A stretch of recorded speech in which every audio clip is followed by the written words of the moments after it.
Pedro Ferriz de Con.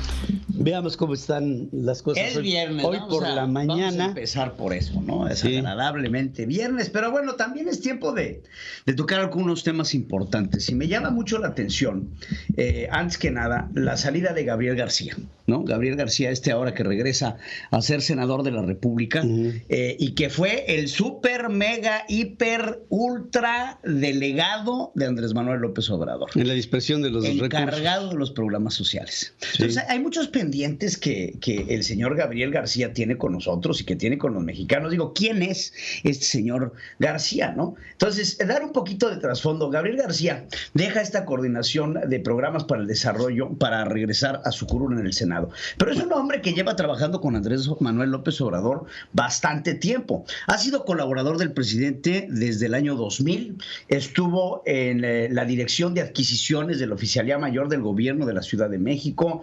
También entre el 2000 y el 2005 es ahí donde acaba el encargo y después constituye este programa de Honestidad Valiente, una asociación civil que sirvió en el 2006 para recibir los donativos en apoyo a la candidatura presidencial de Andrés Manuel López Obrador. También fue el creador del fideicomiso, ¿te acuerdas? Este fideicomiso de Morena para apoyar a los miembros del sismo. Entonces es un hombre que se ve que claramente tiene las confianzas del presidente. Del 2012 al 2015 trabajó con Víctor Hugo Romo y con David Razú en la delegación Miguel Hidalgo, también como parte de este apoyo que Víctor, por cierto, acaba de perder la delegación Benito Juárez. Entonces, un hombre cercano al presidente que inclusive él se llamaba como uno de los presidenciables. Así de fuerte era la unión que por lo menos él consideraba con el presidente de la República. Entonces, ahora que se dan las elecciones y evidentemente me llama mucho la atención y lo quiero unir con unas declaraciones que da Carlos Ursúa, que fue secretario de Hacienda del presidente, que dice: Andrés Manuel López Obrador no es un estadista. Y así lo dice el exsecretario de Hacienda. Dice, es un hombre que ha utilizado, y regreso con esto al tema, los programas clientelares del gobierno, estos programas de beneficencia, por llamarlo así, para fines políticos. No le importa a quién le tiene que dar el dinero, el chiste es la acumulación de votos. Y uno de los grandes problemas que le ve estallar a la cabeza a este hombre que sale, ahora sí que de la nada, en una conferencia banquetera, porque ni siquiera hay un anuncio oficial, fue una conferencia banquetera en donde él da a conocer que deja esta Coordinación General de Programas del Desarrollo, es el asunto de los servidores de la nación. Estos servidores de la nación que se utilizan, y ahorita ya no estamos hablando de ellos porque ya se acabó la elección y que dijeron que nunca fueron utilizados para fines electorales, pero que claramente se los controlaba. Él los controlaba y tenían un presupuesto enorme, no solamente en sueldos, sino en apoyos que se le daban de parte de la Secretaría de Hacienda y Crédito Público a los servidores de la nación, con un presupuesto diario para su alimentación, llamémoslo así, entrecomillado, porque los servidores de la nación nunca recibieron este presupuesto. 500 pesos diarios se daban por servidor de la nación. Entonces, toda esta lana que era en greña, era dinero en efectivo, no comprobable, que sacaba la Secretaría de Hacienda para fines electorales, disfrazado con este asunto de los servidores de la nación. Y ahora el presidente, con la salida de este hombre y lo que viene ahora, que es la amenaza de una reforma electoral, pues pone a mi querido Gabriel García Hernández en una situación bastante compleja. Entonces, pues se puede llegar a entender la salida, porque seguramente van a brotar y van a tronar bastantes palomitas en estos programas que han demostrado ser inequitativos. No le importa, por ejemplo, no es lo mismo darle un apoyo a un viejito que no tiene recursos que ese mismo apoyo a un multibillonario como Carlos Slim. Y esto no lo define la ley. No importa el ingreso del viejito, el viejito recibe exactamente lo mismo. Entonces, es bastante dispar el problema lo que tienen en el asunto de los programas sociales, que están elevados al cuarto constitucional, que tienen que ser de carácter general, pero que tienen una mala aplicación y que el único fin, respaldado esto por el que fue secretario de Hacienda del presidente, es un fin electorero, es un fin populachero, es un fin que no tiene ninguna visión de Estado. Y eso debe de ser preocupante en el manejo de los recursos. Creo que ese es el primer gran tema. Y además hay que decir que los recursos se han venido manejando como una enorme bolsa llena de ocurrencias, en donde cada vez que hace falta de disponer de dinero, se toma del fondo presupuestario para la estabilización de los presupuestos. Que ya se lo acabaron. Que ya se lo acabaron, de lo que fue el presupuesto acumulado del pasado, que ya se acabaron o se están acabando los recursos de los fideicomisos que fueron extinguidos, que se van acabando todas las reservas que en austeridad se han venido ahorrando supuestamente de algunas dependencias que están operando mal, como es el caso de la Secretaría de Salud, por decir una, y que todo ese dinero se pasa a una bolsa de control del presidente de la República, que por mandato constitucional él debe de dispersar los recursos del presupuesto durante un año determinado, pero bajo bajo el mandato de una Cámara de Diputados que tendría que ser la que estuviera observando con qué métrica y con qué objetivos se está gastando el dinero de un país a lo largo de un año. Efectivamente. Ahora, otro gran tema. Creo que es un viernes que nos tenemos que hacer preguntas.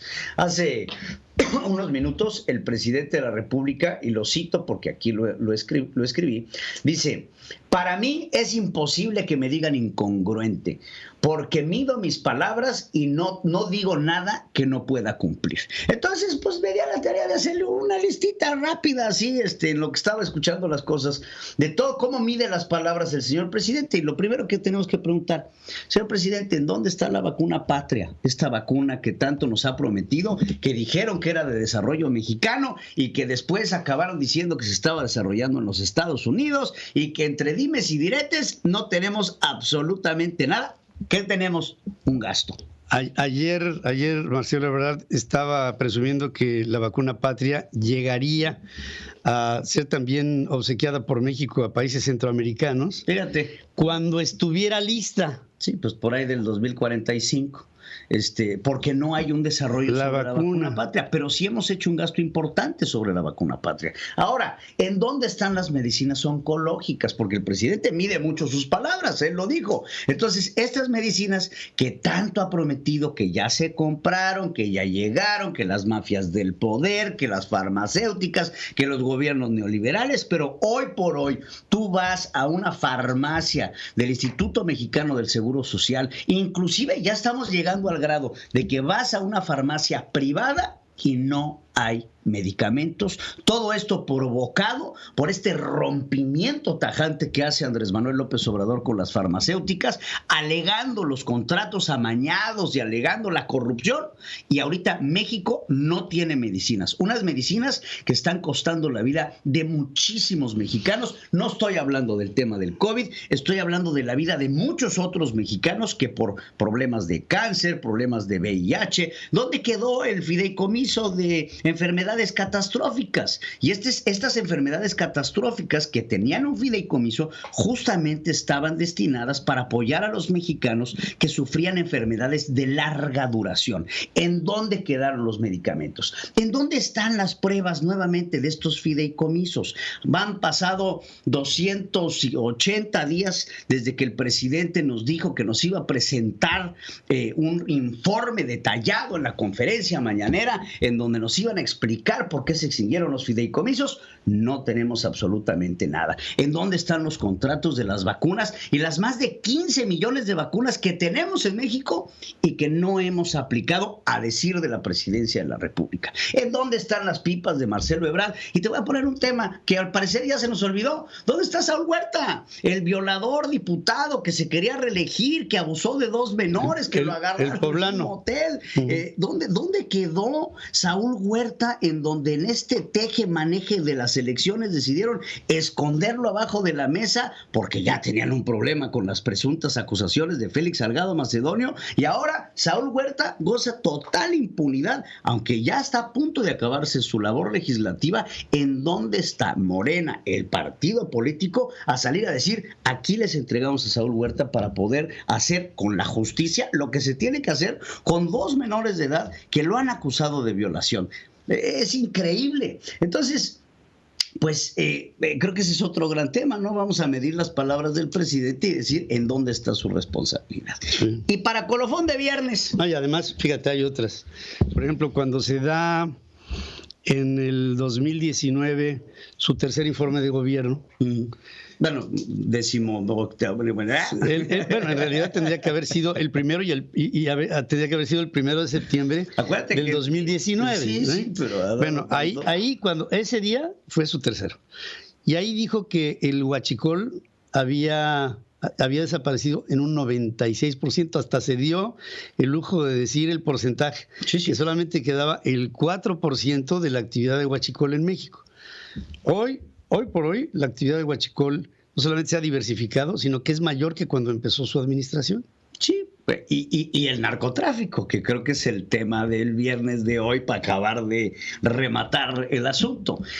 Hablar del narcotráfico y Andrés Manuel López Obrador. Fíjate, el día de ayer la Secretaría de la Defensa Nacional decomisó 187 kilos de metanfetaminas, cristal y demás.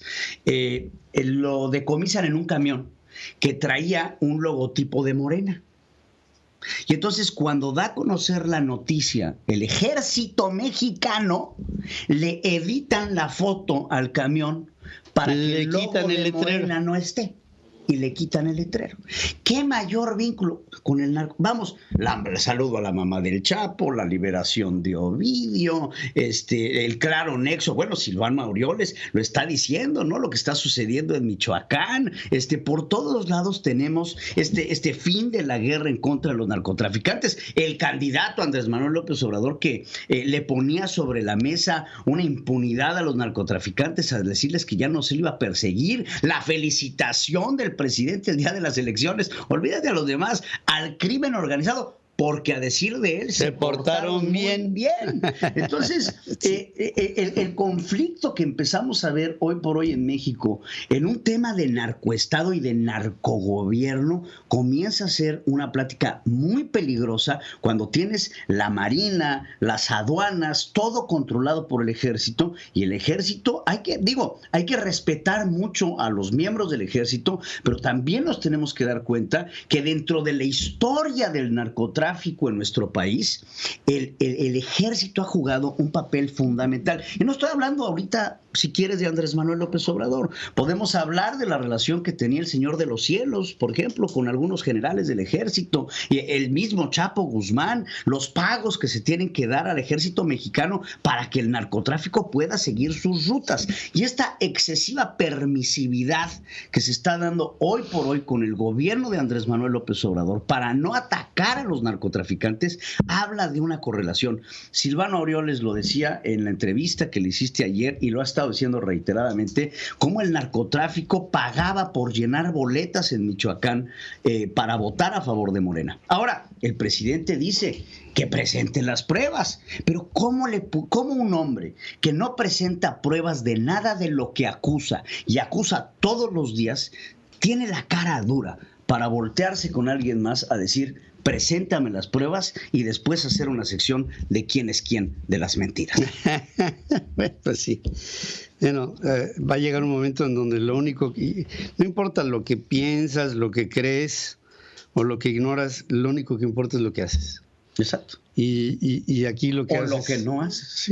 Sí, tus acciones son las que te van a definir, y para el presidente yo creo que para ello también vendrá en su oportunidad un juicio. Y en ello sí se está viendo que con esta agenda que se propone todas las mañanas en las conferencias de prensa del presidente de la República, no solamente se marca una agenda de lo que se define en la vida política y social de México, sino que también marca un camino en el que de aquí y en adelante el presidente, ante este balance en los poderes que se empezó a promover con las elecciones pasadas, tratará de seguir avanzando para seguir tomando diferentes organizaciones que son parte de un esquema de autonomía que hoy las quiere todas para sí, y de ello platicaré en unos minutos más con ustedes cuando es increíble.